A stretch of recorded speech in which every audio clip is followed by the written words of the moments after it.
Platelet count and pregnancy, हम इसको gestational thrombocytopenia बोलते हैं या डाइल्यूशनल थ्रोम्बोसाइटोपेनिया बोलते हैं, या ये डायग्नोसिस ऑफ एक्सक्लूजन होता है। मैं आपको बताऊंगा कि ओवरऑल हमारे जो कश्मीरी पॉपुलेशन है, कुछ बिकॉज ऑफ जियोग्राफिकल डिस्ट्रीब्यूशन की वजह से हमारे ओवरऑल प्लेटलेट काउंट जो हैं वो कम होते हैं, क्योंकि कुछ इसको बताया गया है हिमालयन थ्रोम्बोसाइटोपेनिया या हिमालयन जेंट सेल या हिमालयन जेंट प्लेटलेट सिंड्रोम वगैरह, कुछ ऐसी चीज़ें इसके साथ मुंसलिक हैं। आल्दो डाइट रिलेटेड नहीं हो सकता है, क्योंकि हमारे मोस्टली जो लोग हैं वो नॉन वेजिटेरियन लेते हैं, मीट वगैरह लेते हैं जिसमें B12 वगैरह अवेलेबल होता है, और ये बोथ वेजिटेरियन और नॉन वेजिटेरियन है, इसलिए फॉलिक एसिड की भी डिफिशिएंसी तकरीबन कम हो सकती है। लेकिन ओवरऑल प्लेटलेट काउंट जो है कश्मीरी पॉपुलेशन में कम देखा गया। मोस्ट ऑफ द टाइम्स जो प्लेटलेट काउंट है, नॉर्मल रेंज जो है 1.5 to 3.5 लैक्स पर क्यूबिक मिलीमीटर होता है।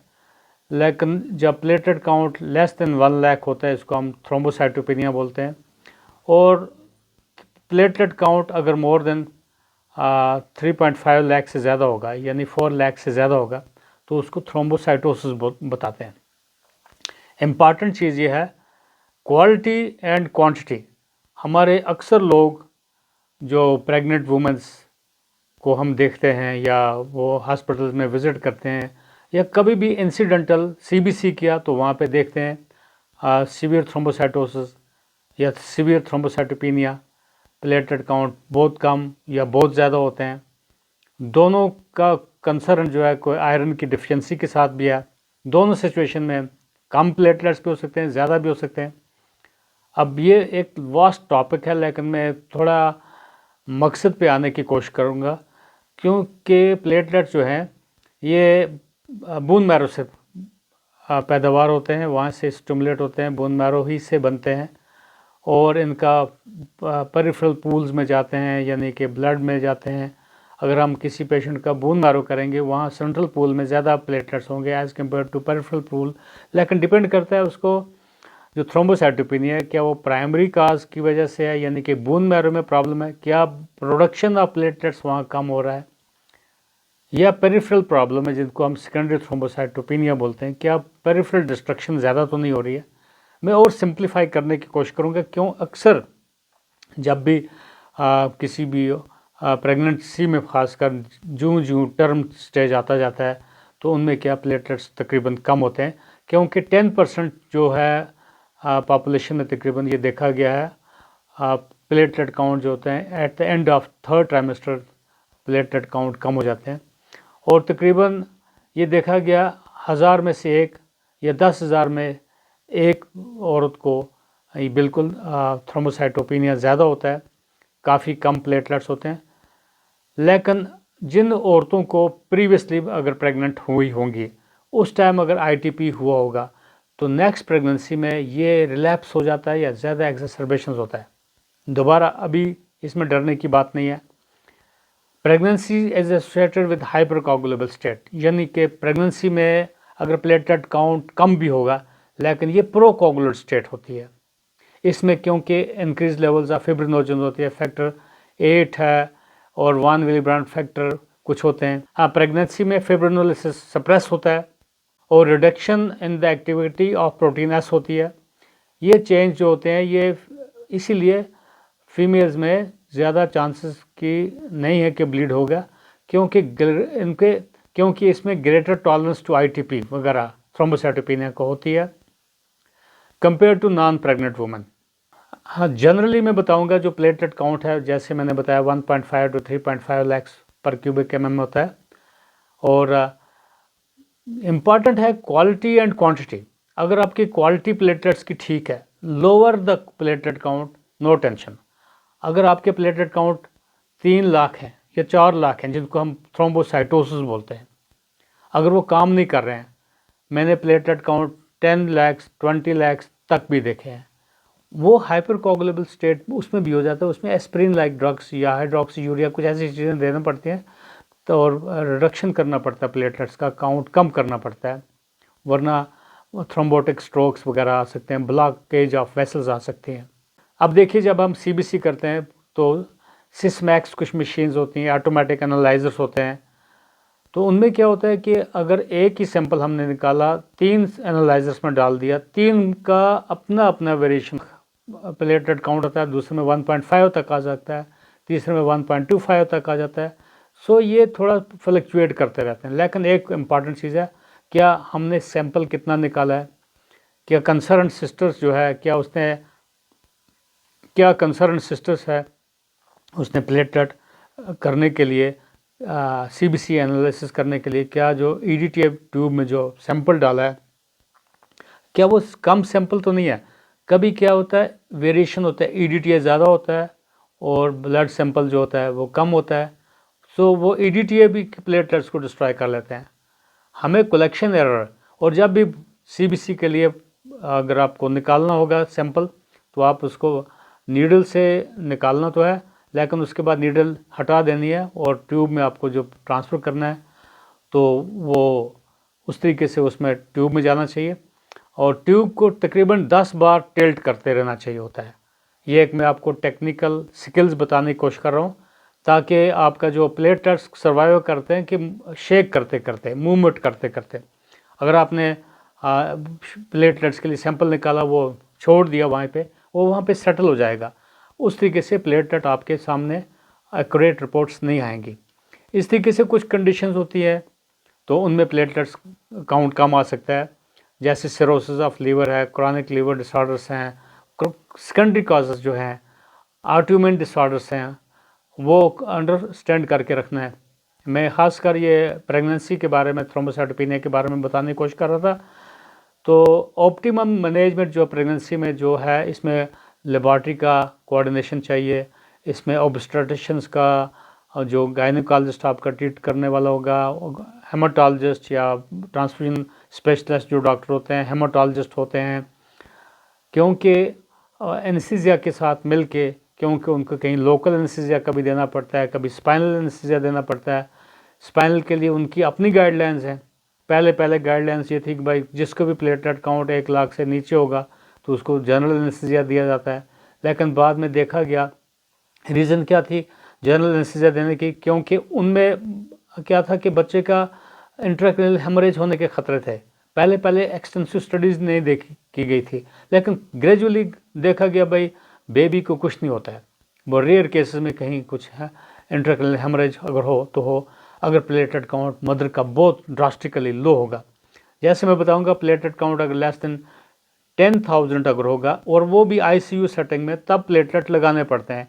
या पेशेंट ओपीडी में है, 20,000 से कम प्लेटलेट्स हैं, अगर उसके थ्रोम्बोसाइटोपेनिया के जो सिम्टम्स हैं, जैसे ब्लीड हो रहा है, मिकोसल ब्लीड हो रहा है, सिकन के नीचे ब्लीड हो रहा है, ऑल दो आईटीपी लाइक पिक्चर है, इडियोपैथिक थ्रोम्बोसाइटोपेनिक परपूरा या इम्यून थ्रोम्बोसाइटोपेनिक परपूरा, ऑल दो परपूरा या काइमोसिस वगैरह वहाँ पे नहीं भी होता है, लेकिन उस सूरत में प्लेटलेट तकरीबन लगाने की ज़रूरत पड़ जाती है। अगर पेशेंट को हेमाचूरिया ब्लीड कर रहा होता है।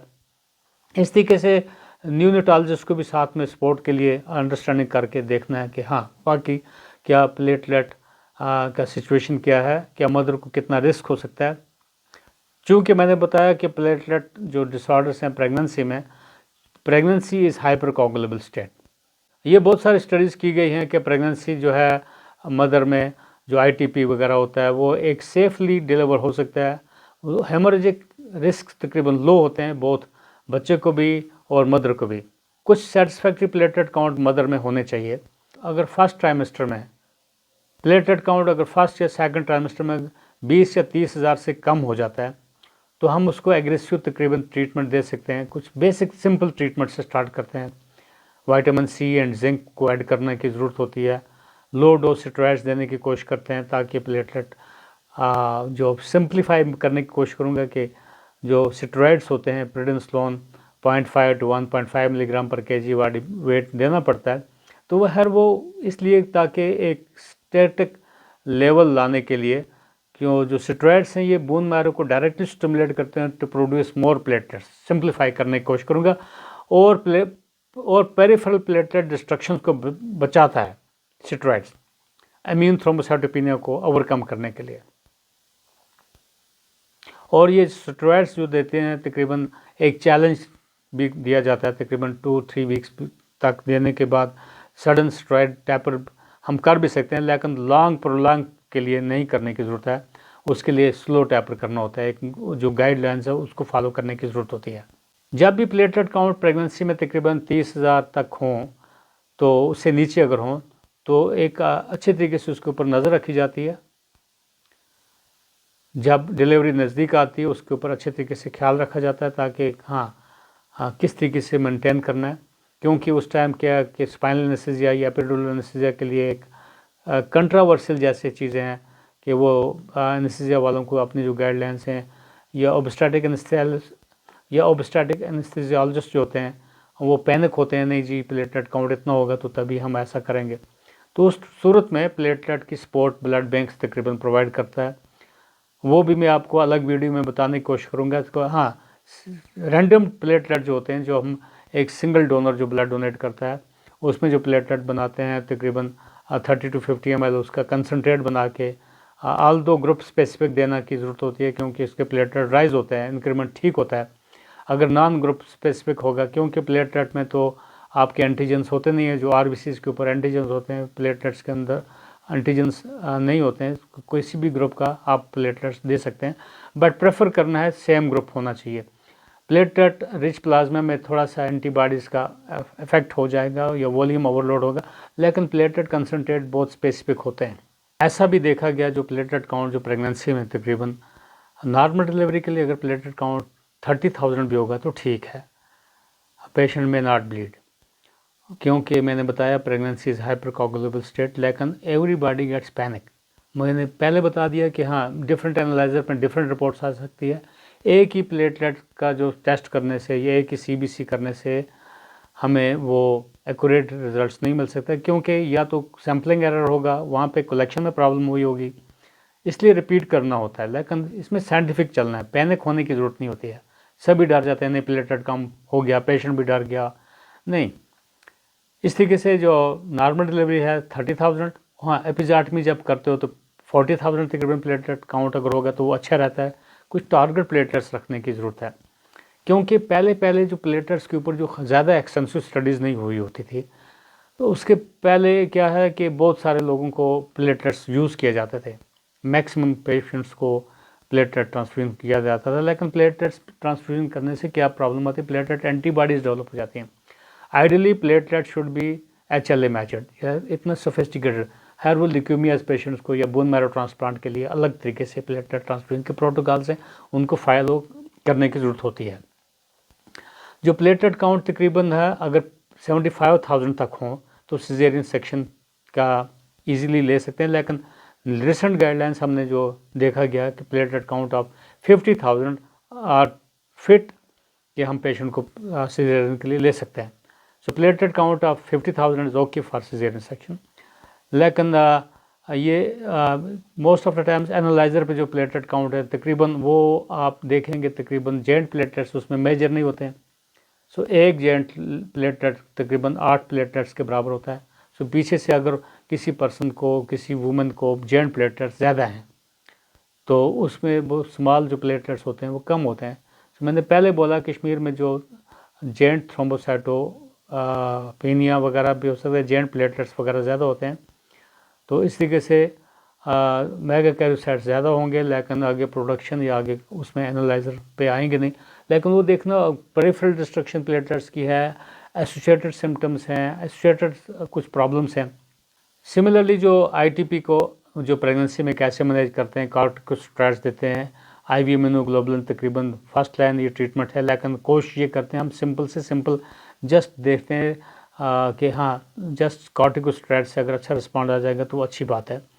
अगर ना हो तो मैं जनरली जो बताऊंगा ITP during pregnancy limited evidence है कि IV NTD वगैरह का या स्प्लेनेक्टमी वगैरह रेयरली, एज़ोथोपाइप्रिम है, वेनका एल्कोलाइड्स हैं, रोटैक्सिमैब वगैरह, डेनाजोल वगैरह, ये इनका एडवांस जाने की ज़रूरत नहीं होती है। एज़ाथायोप्रिन वगैरह एज़ाथायोप्रिन वगैरह की यूटिलाइज़ करने की ज़रूरत नहीं होती है। पहले बोलते थे हम न्यूनेटल थ्रोम्बोसाइटोपेनिया का ख़तरा है, पेरिनेटल मॉर्टेलिटी होने का ख़तरा है, इसलिए प्लेटलेट काउंट ज़्यादा होने चाहिए, बेबी को इंट्राक्रैनियल हेमरेज हो सकता है।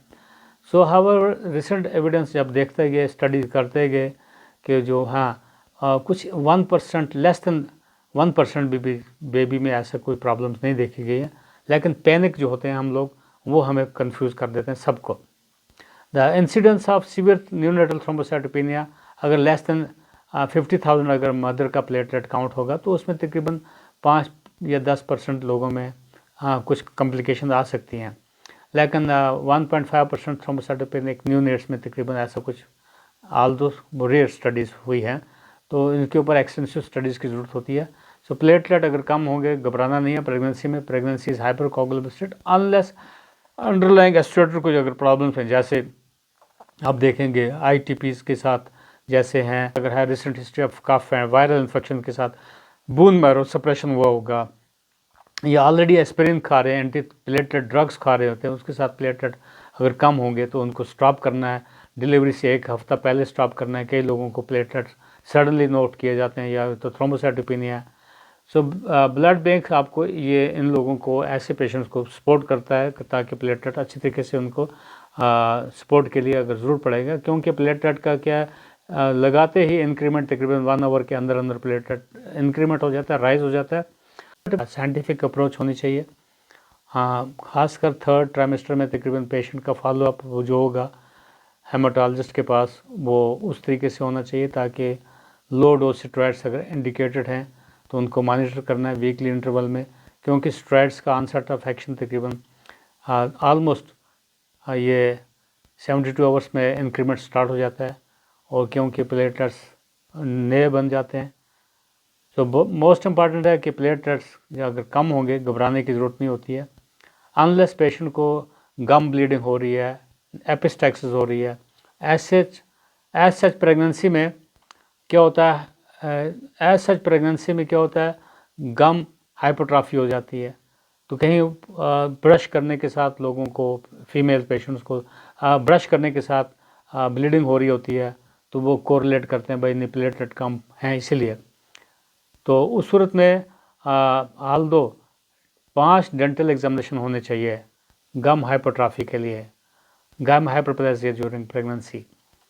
सो खाली प्लेटलेट की तरफ अटेंशन करने की ज़रूरत नहीं है, बाकी भी ओरल हाइजीन वगैरह उसको भी मेंटेन रखने की ज़रूरत होती है। विटामिन C एंड जिंक का कोई रोल है, बोलते हैं कुछ फ्रूट्स का कोई रोल है, लेकिन ये सब कंट्रोवर्शियल है, क्योंकि कोई साइक्लिकल थ्रोम्बोसाइटोपेनिया भी होता है, बीच में प्लेटलेट बिल्कुल अप हो जाते हैं, बीच में नॉर्मल आ जाते हैं, बीच में डाउन आ जाते हैं। सो इस तरीके से फ्लक्चुएट करते रहते हैं। अगर आप एक ही चीज़ पर अटक जाएंगे, नहीं जी प्लेटलेट इतना होना चाहिए था, उतना होना चाहिए, नहीं। सो बी साइंटिफिक।